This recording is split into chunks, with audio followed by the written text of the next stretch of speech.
उपासना हाजिर है सिनेमा की दुनिया की आज की जरूरी खबरें क्या हैं, आइए जानते हैं। शुरुआत इंटरनेशनल न्यूज से।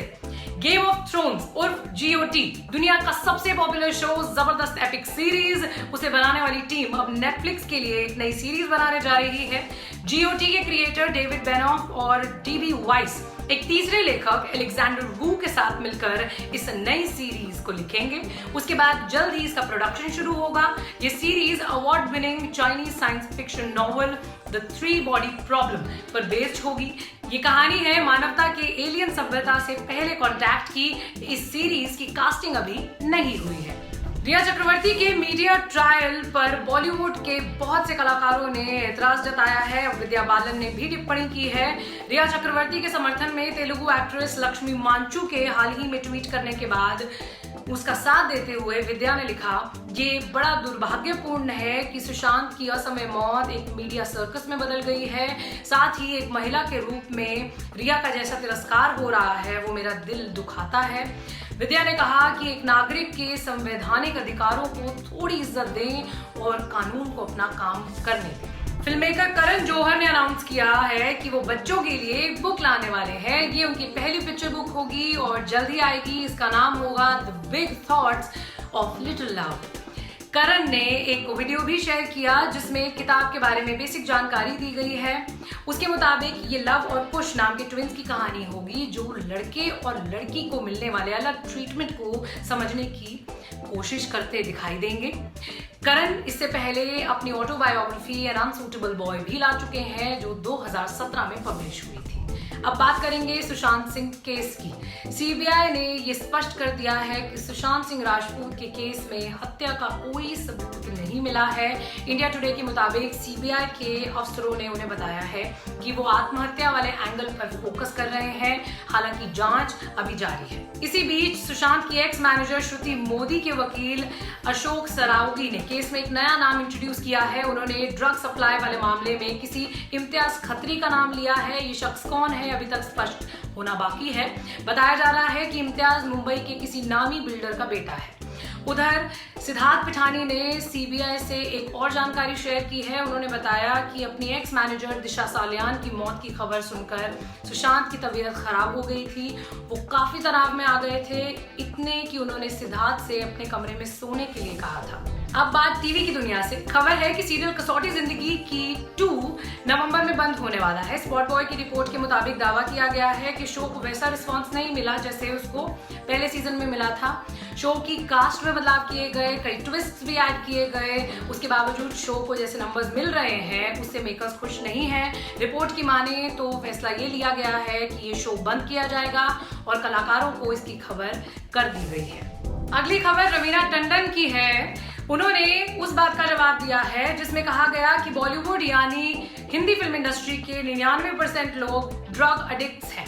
दरअसल वरिष्ठ वकील महेश जेठमलानी ने कहा था कि एक एक्ट्रेस बताती है कि इंडस्ट्री के 99% लोग ड्रग्स लेते हैं और कोई भी एतराज नहीं करता।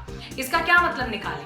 इसके जवाब में रवीना ने लिखा, ग्लोबली देखा जाए तो 99% जज, राजनेता, बाबू, अधिकारी और पुलिस वाले करप्ट हैं। ये बयान हर किसी के लिए नहीं हो सकता। वो अच्छे और बुरे का फर्क समझते हैं। कुछ बुरे सेब पूरी टोकरी को खराब नहीं कर सकते। इसी तरह हमारी इंडस्ट्री में भी अच्छे और बुरे दोनों हैं। दरअसल जेठमलानी जिस एक्ट्रेस की बात कर रहे थे वो कंगना रनौत हैं, जिन्होंने हाल ही में ये ड्रग्स वाली बात की है और रवीना ने उसका जवाब दिया है। अब SLB की बात कर लेते हैं, यानी संजय लीला भंसाली। संजय लीला भंसाली क्लासिक फिल्म बैजू बावरा का रीमेक बनाने जा रहे हैं। 1952 में आई इस फिल्म में भारत भूषण और मीना कुमारी ने लीड रोल्स किए थे। पिंक विला की एक रिपोर्ट के मुताबिक बैजू के रोल में संजय लीला भंसाली ने रणबीर कपूर को फाइनल कर लिया है। पहले खबरें ये थी कि ये रोल संजय के फेवरेट रणवीर सिंह कर सकते हैं, लेकिन फिर रणबीर कपूर फाइनल हुए। रणबीर कपूर और संजय लीला भंसाली 13 साल बाद फिर से साथ काम करेंगे।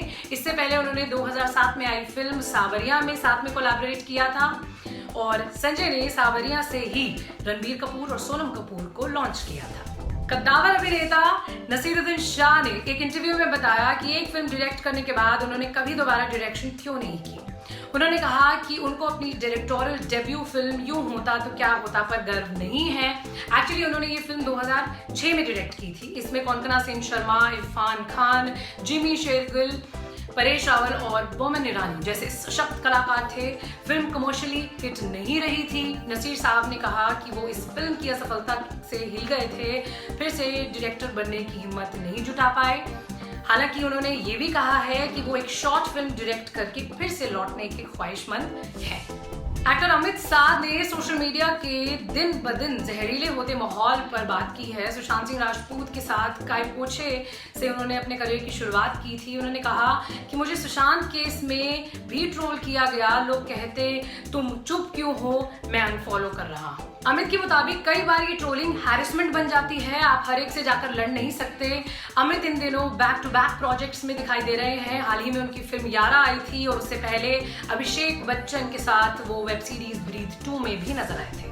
अब खबर एक हादसे की। ये हादसा एक्टर और पॉलिटिशियन पवन कल्याण की बर्थडे पार्टी की तैयारी के दौरान हुआ। उनके 6 फैंस उनका एक बैनर लगा रहे थे। बैनर खड़ा करते वक्त उसकी लोहे की रेलिंग बिजली के नंगे तार की चपेट में आ गई। 3 लोगों की मौके पर ही मौत हो गई और 3 अन्य अस्पताल में हैं। पवन कल्याण तेलुगु सिनेमा के बड़े स्टार हैं और एक्टर चिरंजीवी के छोटे भाई हैं।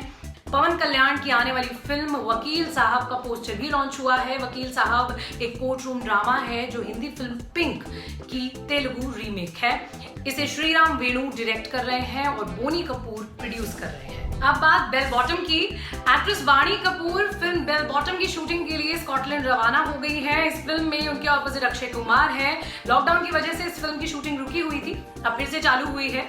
वाणी ने कहा, मैं फिल्म की शूटिंग फिर से शुरू कर रही हूँ, ये बड़ा ही अद्भुत एहसास है। सेट पर वापसी का मुझे बेसब्री से इंतजार था। फ्लाइट पकड़ते वक्त लग रहा था कि दोबारा नई जिंदगी शुरू कर रही हूँ। अब जाते जाते उन तमाम कलाकारों को बधाई देते हैं जिनका आज जन्मदिन है। आज पवन कल्याण का जन्मदिन है, जिनके बारे में हमने आपको अभी बताया।